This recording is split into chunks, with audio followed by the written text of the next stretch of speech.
How's it going? It be going, yo. It be going. I'm sure sick of the snow. You should have saw us trying to get out here, everybody. It was a long trudge through my snow-laden yard with a foot of snow on that sucker, and it with a layer of ice that just never saw the sun. So yeah, just a disaster. If you were light enough, you could walk across the backyard without getting snow on you. Probably you could have until the extra snow came. So now let me guess. Now they can't hear us. Yeah, no, they can. Okay, Edwin was broadcasting. There you go. What was he saying? That would have been good stuff. Hey, Tex. Does that ping come from you or from me? That's probably the old Discord. Let me just mute that tab because I've got it running through the gimmick here. Oh, okay. Does that help? Well, when I'm searching for problems and I hear notification noises, I'm like, what am I doing? I didn't even click anything. Yeah, you got up at 4 a.m. just to freak him out. This is new. I've never seen this before. What is that? This bar, this Yeah. audio input capture bar above the. How long did it been since you updated your OBS? Like a year? Because that's been there for a long time. Well, I kick the can down quite a bit on OBS. I won't lie. I shouldn't, but I do. Why would you kick that? Usually that's an improvement when they do it. Well, yeah, except normally I only open OBS to do a show. I'm like, I don't want to update right now. I'm doing a show. Or putting a show together, one or the other. My room looks so much cleaner now. Of course, right where we're at, we'd be sitting on the pinball machine I've been working on. I've been working on my pinball machine, everybody, all weekend. Your video pin. You know, remember that control panel I had with the trackball and the buttons and joystick? Yes. I just stopped doing it. It didn't work. It wouldn't work. So Trust me, I know how that feels. thankfully I kept the old one, I stuck it back on there and it worked fine. And so then I started fooling around with it. It looks like either the USB inside the pinball machine is a USB cable that goes from the main board in the back to the front. So the cables went bad or is going bad, or the USB port on the gimmick in the back's going bad. I don't know which. And I took it off, and now I don't care. Hey, Happy. But my guess would be the cable. I don't care. It doesn't matter because I was going to take that thing. I'm not going to play video games. That thing. I just want to play pinball. Yeah,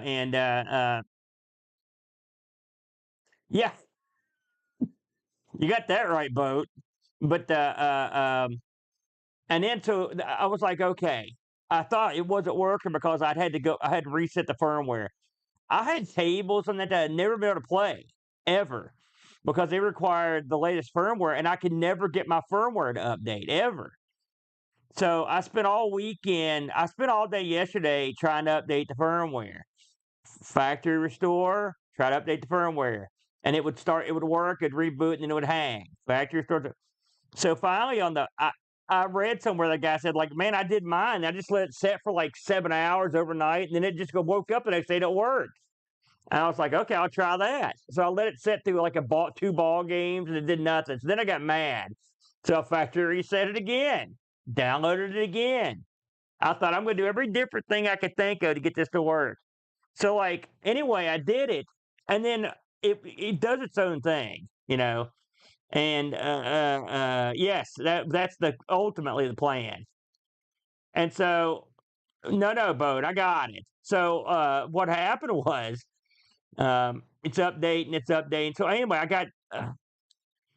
I got involved in something else. I don't know what it was. You know how I am. And then when I looked around, I'm like, wait a minute, it's rebooted, and it had updated, and it's for the first time I could play the Dr. Seuss pinball machines that I bought a year and a half, 2 years ago. And then I was like, okay, I've got this to update. So then I was like, let me try the control panel again. So I took there's extra USBs on the device, so I just rigged it up, just one of the USBs on the top of it. It worked. And then when I plugged it back into the main USB that it was plugged in before, it worked again. I was like, okay, that's weird. And then I rebooted and it stopped working. So something's gone wonky in there, but I didn't care. I didn't care. At that point, I'm like, okay, I've got pinball. You'll be happy to know, by the way, Boat, that I played our favorite like Jungle Chick one. That was the first thing I loaded up, and it was glorious.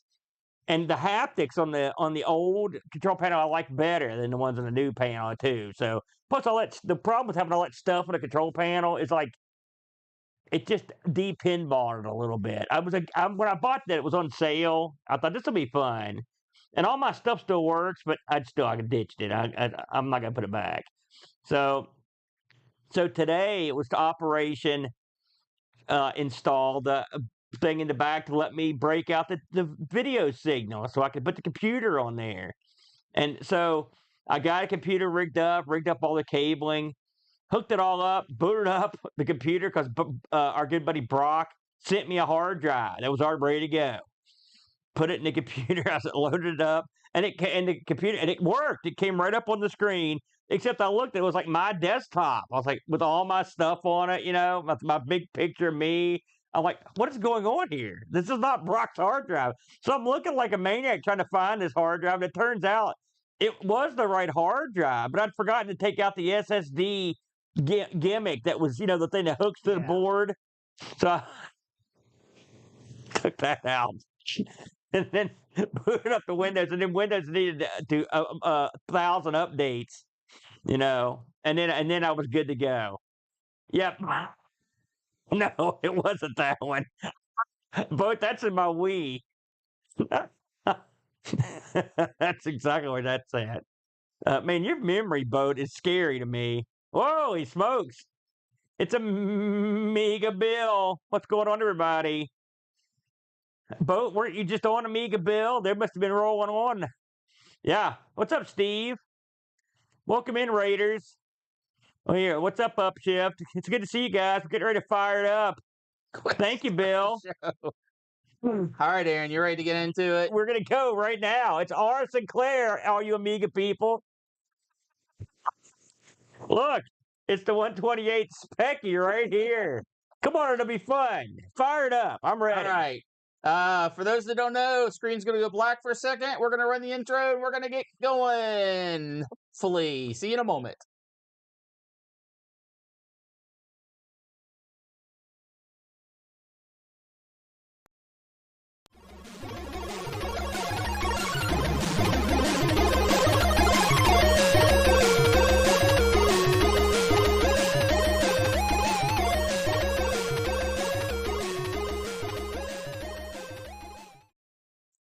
Hello, everyone, and welcome to another episode of Our Sinclair.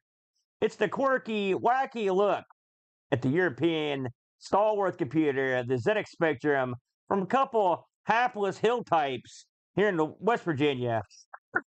I'm your good buddy, your good pal, Amigo Aaron, joined as always by the one and only trucker Brent. Aaron, don't forget, we are Guardian mentioned.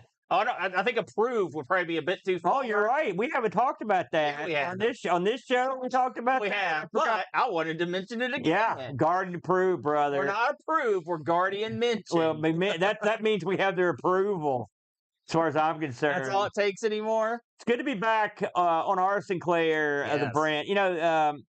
The last time we did this show was the very special holiday episode where we talked about bikers on the ZX Next. There was no way we could spin that into a holiday show. God knows I tried every angle.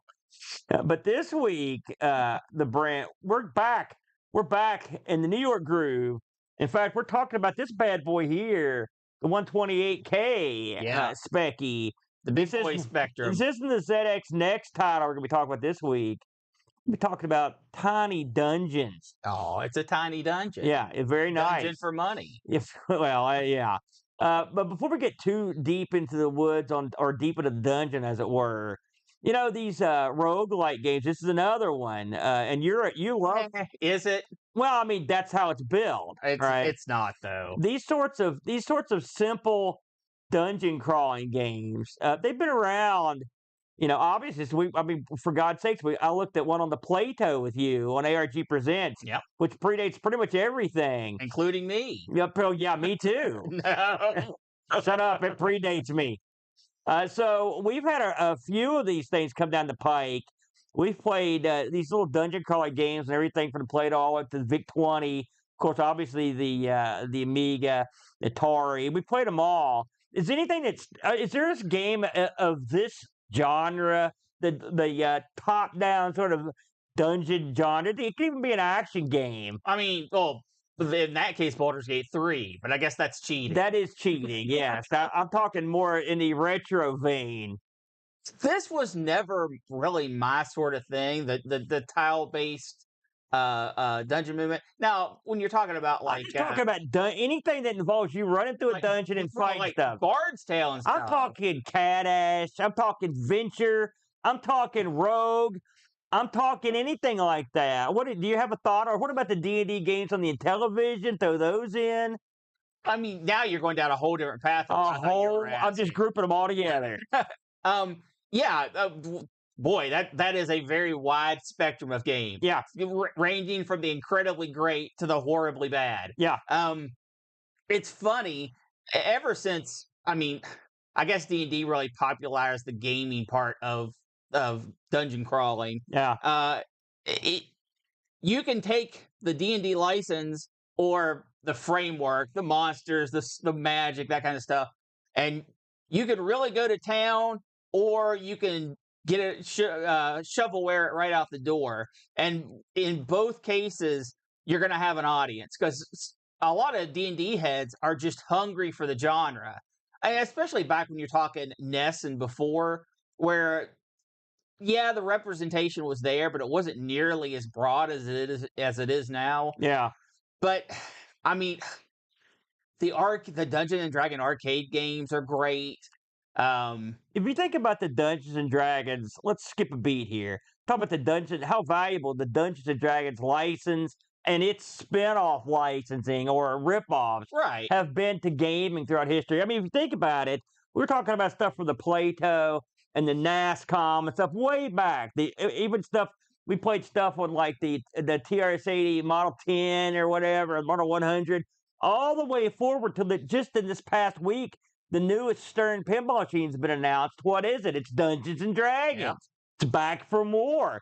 That's a lucrative license that's created. I mean, think of the various pathways that's created in gaming. And what's really even crazier about it is it's in all media, movies, television, it's not even safe from controversy. Where you've got some of the biggest controversy in D&D since the late '80s, when Mothers in Arms, went to war against Dungeons and Dragons and Satan worshiping. So it's everything amazing. Involves Satan in that era. You ever notice that? Yeah. Music involved, anything with magic. They're going to come out and attack like Doug Hennig. It's like, here, he's evil. Come on. Everything was Satan related. Satan wishes he had that kind of outreach. But yeah, I mean, D&D, both in games and in other media and books, of course, it's amazing how far that license goes. And I wouldn't even say that all fantasy is Dungeons and Dragons, but most fantasy is Dungeons and Dragons. Tell the people what I got you for Christmas. The modules, Dungeons and Dragons modules. That's what I got it for. I got everyone Dungeons and Dragons stuff almost. So the beat rolls on. We've played Dungeons and Dragons. I mean, I've been playing. I believe the first time I ever stepped foot in a dungeon with my old character Lance or my old druid Stonehenge. You're talking 80, 87, 86, maybe 80, maybe even before that. So we've played fairly unsteadily ever since. So it's an easy translation. As you mentioned Baldur's Gate, the newest one. It's one of the most popular games for the past few years. Games. Yeah, I mean, I still play it. We're actually this will make about 55 weeks come this Saturday that me and my little gaming crew on Saturday have played it. Yeah. So It definitely has legs, and it has been a treat from beginning to end. I'll have to say. Now, one would wonder if your gaming crew got together and could they get the same longevity out of Tiny Dungeons? Well, Aaron, let's talk about Tiny Because Dungeons. I don't think that since it's single player, it might not go over too good with the group. They can just sit and watch you play, I guess. That wouldn't be too bad. I'm gonna have to say, Aaron, Tiny Dungeons probably cannot run the 55-week marathon, considering from beginning to end the game takes about 45 minutes. Yeah, no kidding. This is another one of those weeks. We're coming off, if you caught ARG or my stream the past week, we were talking about Futo, the Yes. game creator from Japan who's developed his games on thousands of different machines. It's 18 games. This is another week where I'm flabbergasted at something because I've never played this until this week. I think I'd heard of it. Maybe me and Boat might have covered it on Amigos when we did the news at some point. We might have mentioned it. Sure. Again, this is Tiny Dungeons. This came out February 8th of 2022. Yeah, so it's pretty recent. It's been out almost 3 years. But yeah, in the ZX terminology, yeah, it's extremely. This was published by an outfit called the Retro Souls out of Russia. And I looked into these guys. I was like, okay, Retro Souls. So they had their portfolio is vast. I was like, holy smokes. They've got a whole bunch of games and stuff. And I'll go through some of these names. They won't mean anything to you, but Twilight, Sector Invasion, Old Tower, Multi Dude, Yazzle, a bunch of different stuff. So presumably the fellows that worked on it were also from Russia. The game creator was named Denis Grashev. He worked on a lot of the aforementioned games that came out from Retro Souls. And the music was done by a guy named Oleg Nikitin. He is according to his little blurb, an 8-bit musician who composes music with the ZX Spectrum since 1995 using its AY sound chip, which is what he used in this. There you go. And to great use, I might add, in this one. Again, this was a 128K Spectrum title, and they bill this as having 2.5D graphics. Yeah, I'll buy that. It's an interesting slant. It's not isometric. It is what it is. I mean, yeah, okay. I'm not gonna. Yeah, okay, that's fine. You can use this Kingston joystick. You can use keyboard, and you have to use the keyboard to a certain degree. You don't have to, but you. That's how I can. Yeah, and then the blurb, the background on this is, it's the briefest of brief. This is my kind of background. This guy doesn't screw around. The background is an evil necromancer holds the land of Twilight in fear. 3 brave heroes set out into the ancient dungeons to put an end to his evil deeds. That's it. There's no killer robots. It doesn't take place in a dystopian future. None of that. Go kill the bad guys. Stop the necromancer. That's all there is to it. As someone who's currently playing a necromancer in Baldur's Gate 3, we're not all evil. Yeah. Maybe the Tiny Dungeoneers maybe should just go talk to this guy. Yeah. So this puts you up. I played this. To be fair, my character's pretty evil. Yeah, you're you. Your character. I'm talking about yourself. I played this with the joystick. I don't know how. Did you use the keyboard? No, I use keyboard. Yeah. And I played this on the Scoob's ZX Next clone that he sent me. Said it played quite nicely, and I also fired it up on the Mister, and it played fine on there too. I played it with a web browser ZX emulator. Oh, really? Mm-hmm. This is one of those pay what you want deals, and we'll get into that in a minute. But this came on a tape. Obviously, I tape file, fired it right up, no problem, loaded right up. So, as the instructions say, your goal in this game is to go through and just basically clear the levels of this dungeon. Now, you got further than I did in this when we started, but let's talk about the look of this game. It comes up with a very very stylized. nice opening screen, just a logo screen. with a nice tune playing, and it dumps you right into the dungeon. Now, when they call this a 2.5D look, picture a top-down dungeon that you can sort of see the sides of the walls in the foreground, and like as you look down, you can sort of see that the 2.5 dimension aspect of it is there. Sure. It's helpful. I mean, it's nice. I think it works pretty well. What did you think about the viewpoint on this thing? I mean, it's impressive, first of all, because when your character does, on the very few occasions when your character does go behind something, Yeah, if anytime your character sets for any amount of time idle, two little arrows will point like, "Hey, you're right here. Hey, dummy, you're right yeah. here," and that's very helpful because you can get a little bit lost in the view. But like I said, it's pretty rare. If you go behind a torch or some of the larger objects later in the game, you can kind of forget where you were if you're not paying a lot of attention. They did something real clever in this. I'm going to call to your attention right away. I don't know if you noticed it. Um, this is a very small. It's a very large chunk of dungeon you see on the screen at once, Hmm. and the characters are not big, No, they're tiny. and all the objects aren't that big either. But what happens is there's sort of a motion blur as you move Mhm. through the game. And I guess it's the cloud of dust your Well, guys yeah, kicking up, right? it's the speed cloud. Well, that helps you figure out where you're at, and the bad guys have it too. And I will say, despite the fact that these guys are teeny, I didn't have any trouble keeping an eye on where my guy was during play. And I will say that I thought that was a pretty impressive idea. The game has a very attractive color set, Mhm. kind of a lot of blues and kind of pinks and reds, and they do a good job given what they've got to work with of making this look nice. But also it's moody.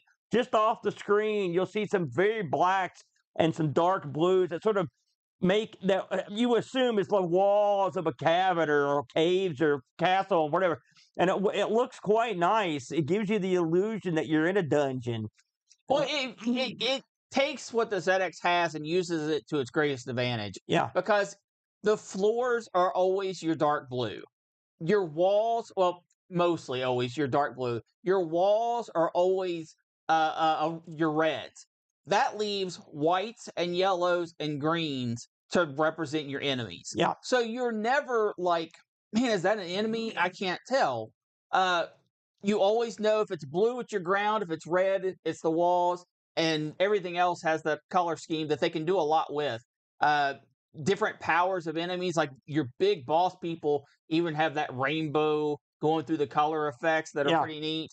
That really makes them pop and stand out. And you can tell when you're going to take on someone that's not the normal person because they look different. Yeah. They don't necessarily. I mean, these are all tiny. It's not like they look particularly Well, yeah, imposing. You're just like, oh, there's something. the rainbow effects. So, the Spectre, of course, one of its biggest, you know, flaws, I guess, is the color bleed, color, that sort of thing. And this game has been cunningly designed to Yeah. have none of that, which is Zero. very good. Zero. Something else the game does, and if you'll indulge me for a minute, when I used to work at IBM on the when we used to make circuit boards, and you worked the same place for a while. I had an outfit called the Slide Line, and they would take PCBs, you'd slide it to these guys, and they'd put all the parts in, right, and then they would send it to the solder machine to get soldered in. And it was a tedious job, and we used to work the midnight shift, so everyone in there took like trucker's helper, like all the time. You know what I mean? Caffeine pills. For those that Caffeine don't know. pills or ephedrine or whatever. And so everyone in there looked like this all the time. I'm shaking. Okay. And that's what this game reminded me of, because every character in this thing is idling like a car, which is exactly what we used to do back in the day. That's what it reminded me of. But it's smartly done in this, because again, the motion lets you know here's something. Yeah. It could just be the torch. They have torches scattered, or braziers of fire, whatever, all over the place. But they also you do it, the other guys do it, and it's a nice effect. This is the craftsmanship of someone who has been around the block in terms of working with the hardware. I would say. And for those who might have lost what in the world Aaron was saying, because it took me a second too. Basically what he's saying is the idle animations are very sped up. So when they're just staying there, they do almost appear to shake. Yeah, or bounce. Yeah. It would be good to now. Of course, what do you do in this? Well, you run up and try to take out the bad guy. Now you have stats in this. You've got a health stat, an armor stat, and a magic stat. And we'll get to the multiple characters. I'll let you get into that in a second.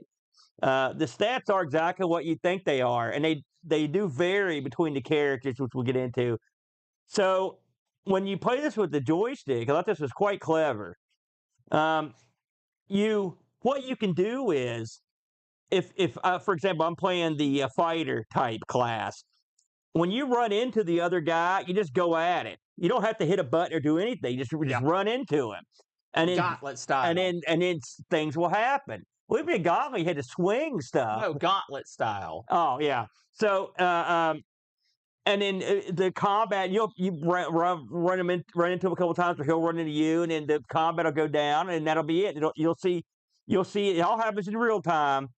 And whatever happens, if you get hit, your armor, your health will be absorbed. Now, if you hit the button, at that point, you can use your magic. And then what you do is you put your joystick towards where you want the magic to shoot, and then shoot it off, and it shoots off. You've got a limited number of spells. You'll pick up more. You'll pick up more health. You'll pick up more armor.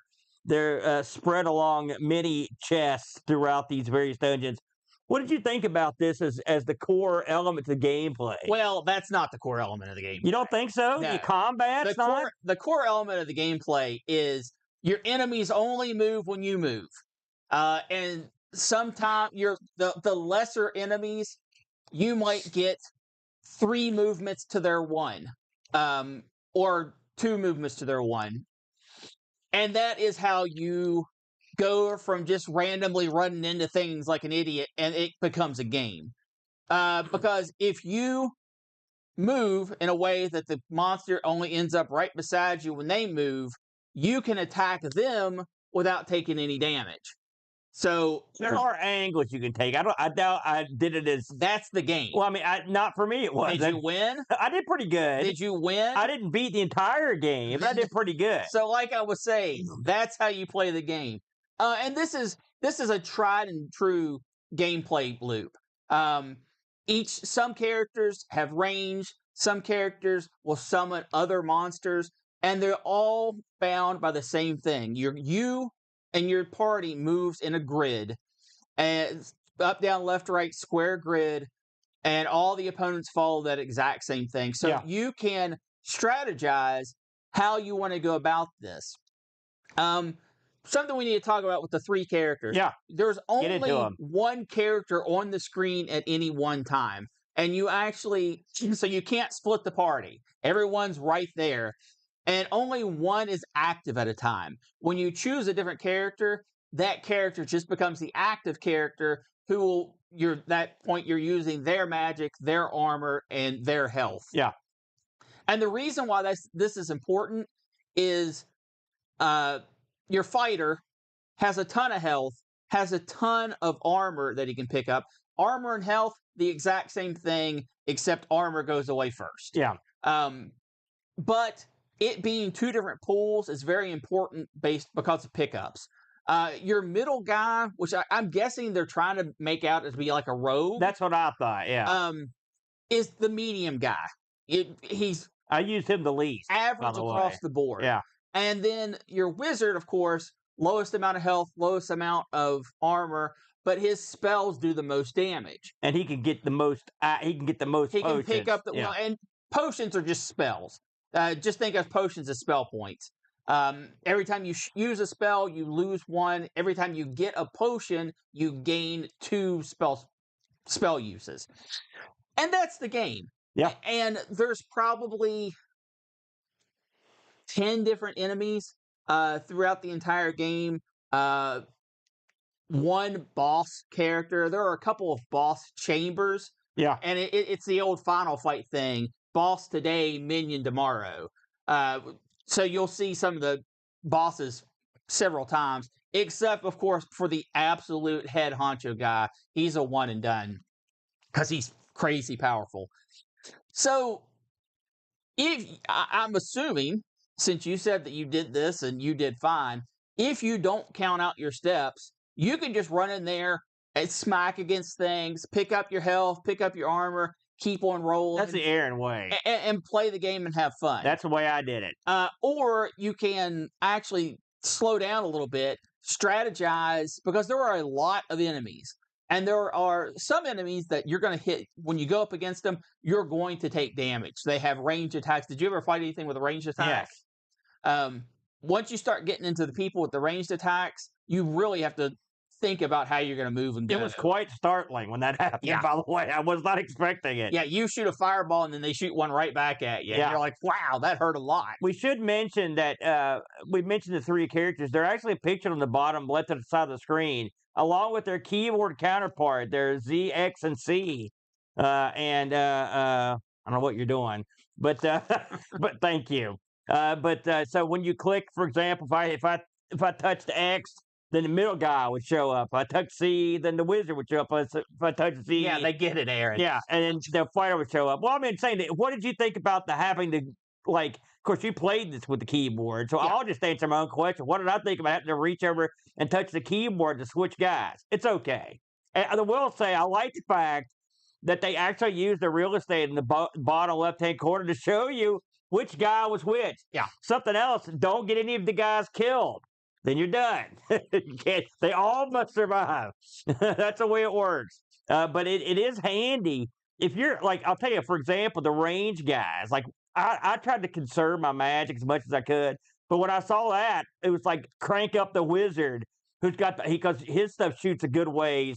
Shoot them. Don't get in hand-to-hand contact. It worked fine. That's for example. So there is strategy involved in the switching. And for anyone who just fires up the game for the first time, you actually rescue your compadres quickly. Basically during the tutorial. Yeah. And it kind of leads you down a path because it says, "Oh, your warrior's this big strong guy, and he can just bash down the gates, which are doors that don't require keys. So as long as you have him selected, you can just smash the door down and keep going."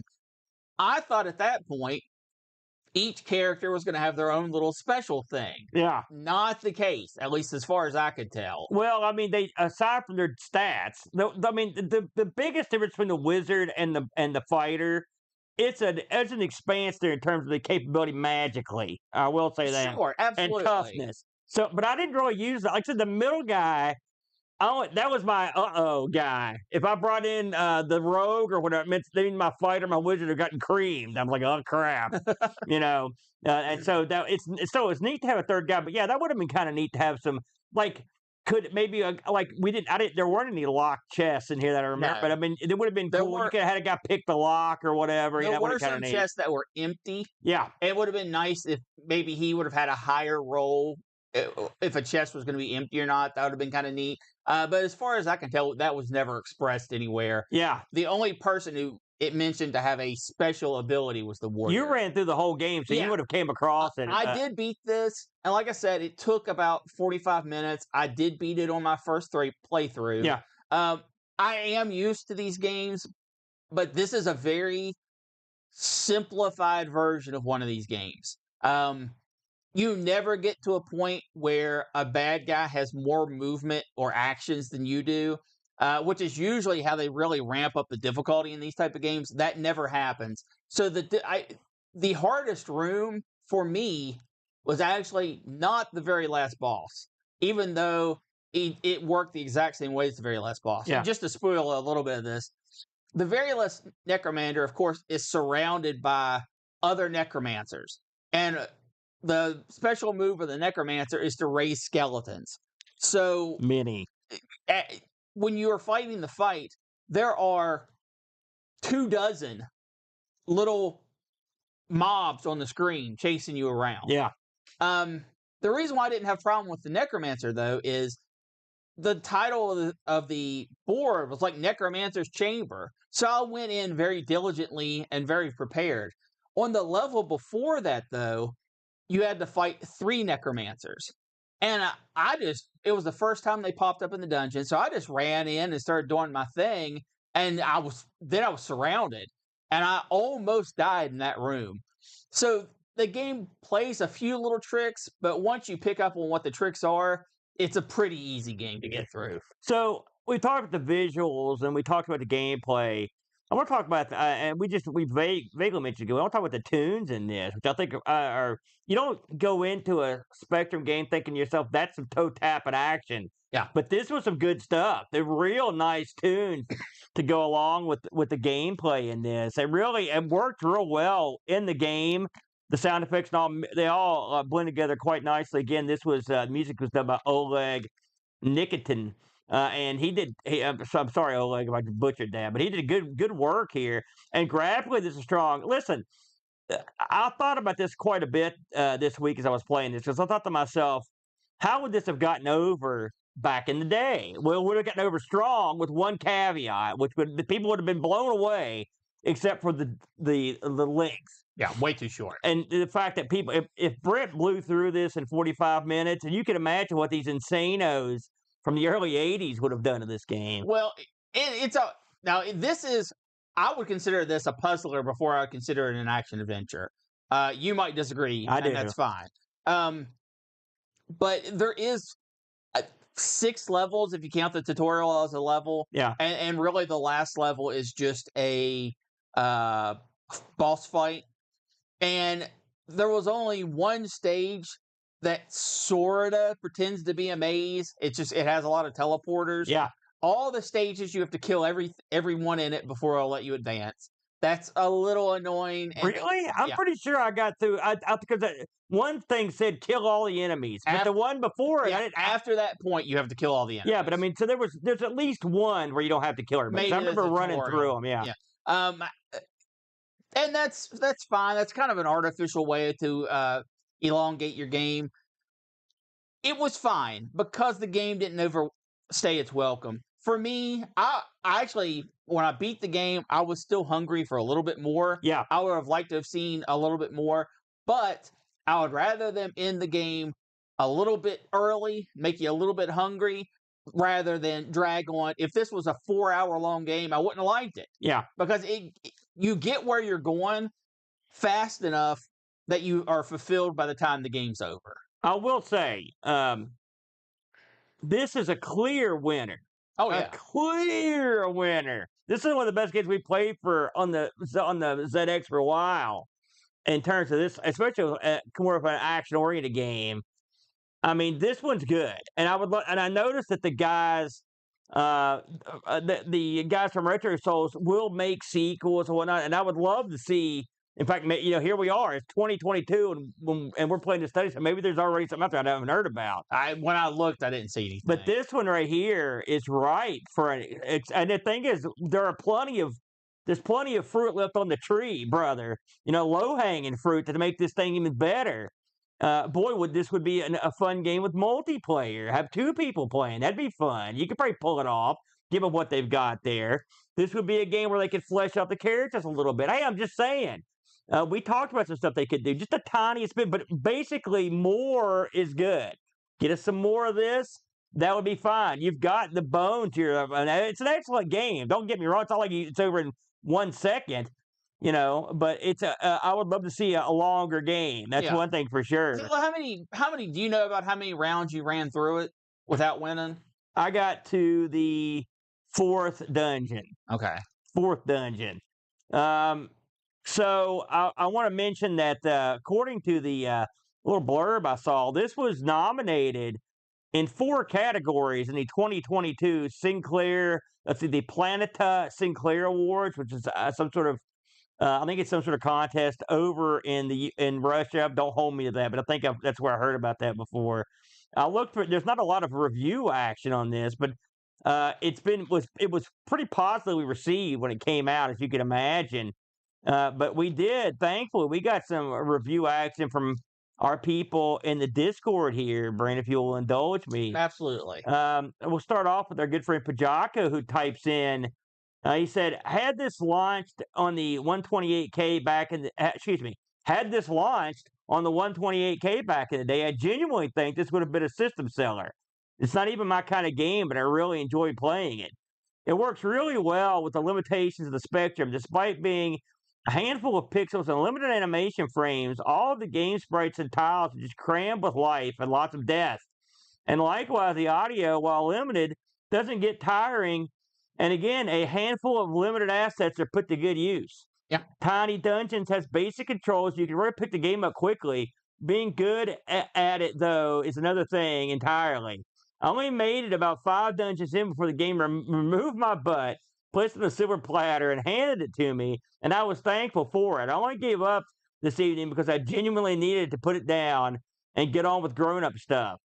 There are points in the game where you know you are doomed. You have to accept your fate, but if you just try the level again so you can have a different strategy each time, the game can be it can be placed on any system as it would not be out of place. The whole package is top shelf for less than the price of a cup of coffee. It's worth every penny and something I should play a lot more, and so should you. 9 out of 10. So he was very impressed. I guarantee Pajako fell to the Necromancers at the end of Stage Yeah. 5. Those guys were brutal. Jed Byrne also chimed in. He said, "What a delightful little game. Before playing, I wasted some time trying to find the instructions." Boy, I bet you were disappointed, Jed. I knew from the experience that you should always read the instructions before attempting a dungeon crawl, but all I could find was one page of text that told me about a nasty necromancer and the controls. ZXC to switch heroes, it tells me, but these keys do nothing. Then I explore a bit. I find a second hero. Now I get it. The process of figuring out the game mechanics is a big part of the Spectrum.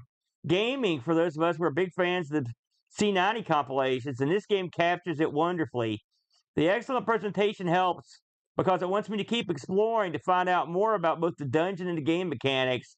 I'm going to keep coming back to this one. So also a fan was the Jedster. Now, so let's talk about where you can get this game. I've linked below the video, and I'll also stick it in the audio. This is one of those itch.io name your own price specials. Mm-hmm. I believe the suggested price was something like $2, wasn't it? I think that's the default. Well, and so if this is worth $2, Yeah. let's put it that way. Where's my $2?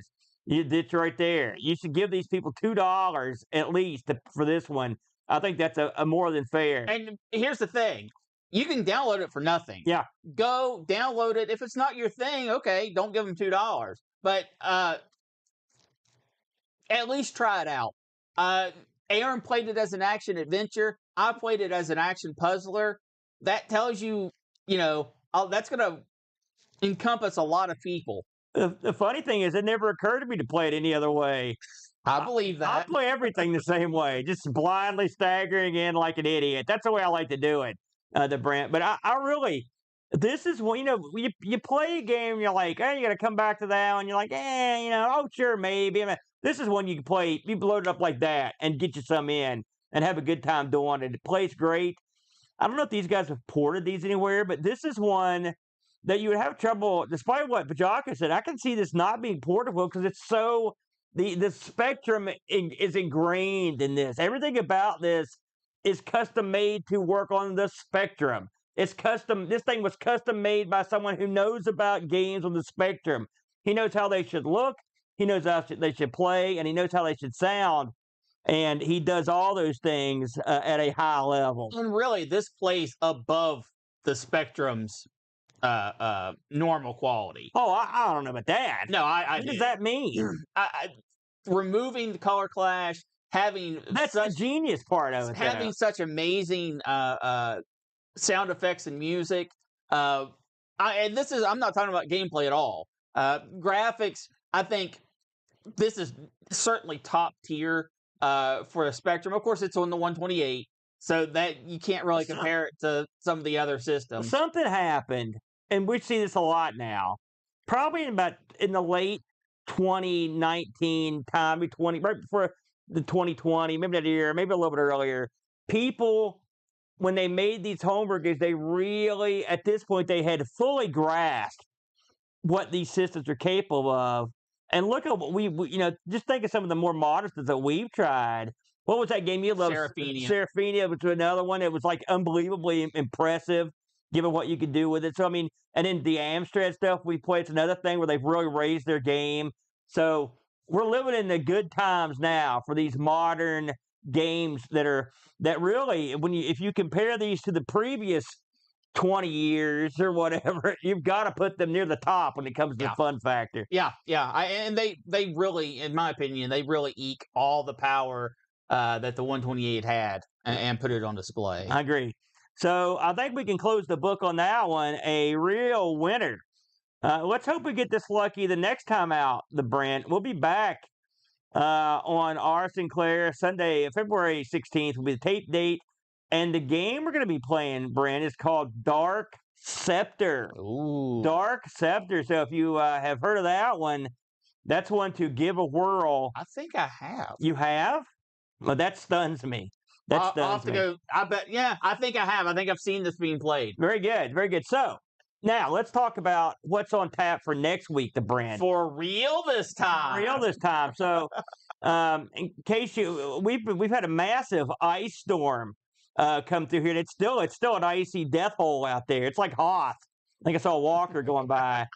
But by God, we trudged through the tundra to get out here to film, and we'll do it again next week because next Saturday, Brent, as the crow flies, we'll be over in the tiny dungeon that is Boat's basement because it's time for Amigathon 2025. I almost said 2022 because that's the year the game came out. Amigathon, much like Tiny Dungeon.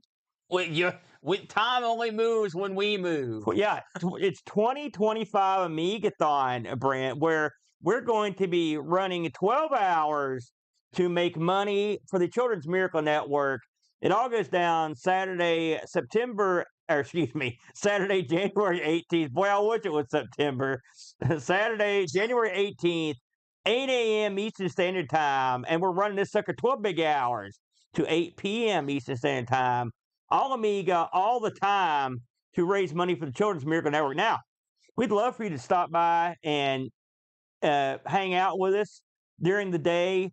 And you can do that from our Twitch channel or our YouTube channel. They're both going to be wide open all day long.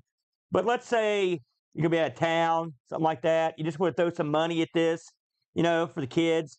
All you got to do, simple, go to amigathon.com.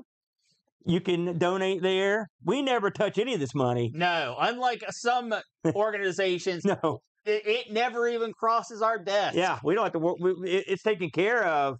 And Bo was telling me that we haven't decided if it's the 7th or 8th year. We're not 100% sure which one this is. And that's why we don't touch the money. Yeah.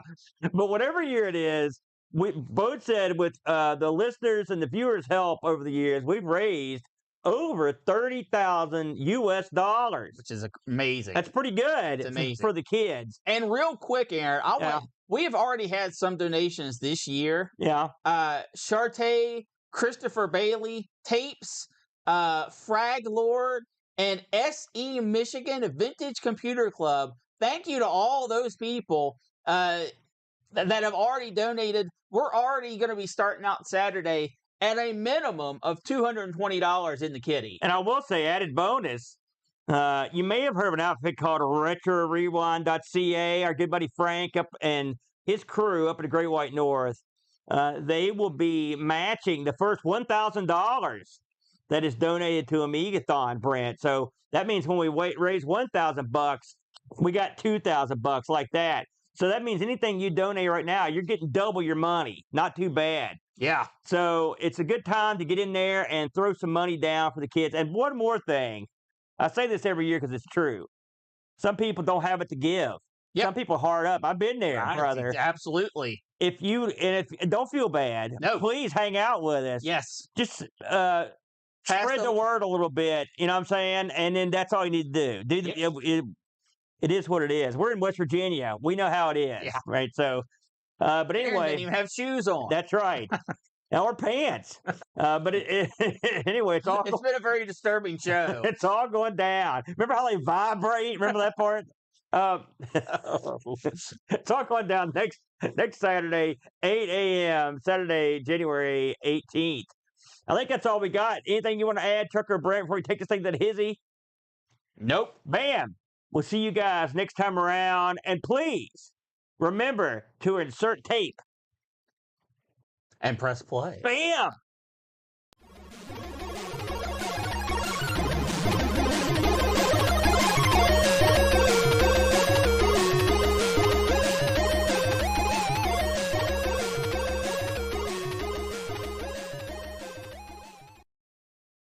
And we're back. Bam!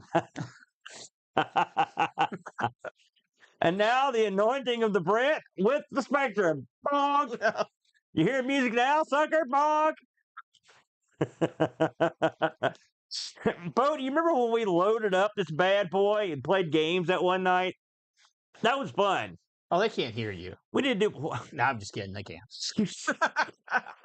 You were bad at what you do, man. Yeah, yeah. That was good times. That was good times. Thank you, Uncle Larry. Larry was there during the idling period of Lexmark and IBM. That was good. So thank you, Steve. Thanks, everybody. That was a good game. It's so I love it when the game's good. It's easy. Now all we got to do, Brent, we don't have to do any prep work.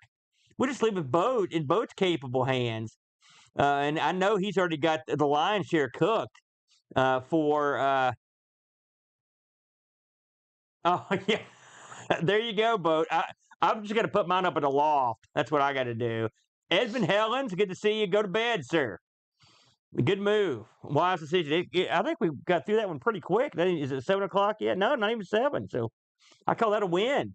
I call that a big win. I hope everybody is going to hang and bang with us next week. Are you excited? How are we looking for your attendance at Amigathon? I will not be able to attend all of it, but I will be able to attend a far larger portion than I thought I was going to be able to. Very good. Very good. Very good. Hey, listen. I think we're going to do quite well this year. I think we're having a lot of fun. Flip that light off behind you, by the way. The one that on your shoulder there. Yeah, look at that. That's nice. That's a weird place to put a candle. You know what I mean? You got the remote over there for that thing? That's the wrong one, I think. Anyways, let's take this thing to the house. I'm going to go inside and cook myself some delicious din. What are you having for dinner tonight, Brent? I have already eaten. Really? This early? Boy, you're living up to the fact that you're getting old. No, we had dinner at 4:30 today. Also, before we go, one last thing. My room is much cleaner than this picture now. I just want to make that abundantly clear. I spent some of my time this week cleaning up my room, getting the pinball machine going. It's all coming together. I'm going to be as organized as Boat is, and have everything nicely tucked away. That's my goal. Aaron, there's a pinball machine in the middle of your floor for now, but soon it'll all work out. Hey, what's going on, McCulvey? Oh, yeah. On a unrelated to the show note, me funky. Yeah. Did you get the notice that they aren't picking up our trash until next trash day? I did see that, and they haven't. You don't want that, Arcade. It'd be a quick tour. The other, my trash is completely full. Yeah, the other house, Jen's house, they haven't picked up trash for it's going to be 3 weeks if they don't pick it up tomorrow. That's great. That's great. I put the trash out 3 days ago. And so snow it keeps working its way up. It's a monolith of my own garbage. It's just sitting there. And the thing is, every time I pull out of the driveway, I almost hit my trash every single drive, just like Frank Drebin. You know what I mean? And eventually, you're going to clip it. I know. And then it's going to be all over your yard. The worst thing is there's so much snow around it, I'll clip it, knock it over, and it gets stuck in Mount St. Garbage. Horrible.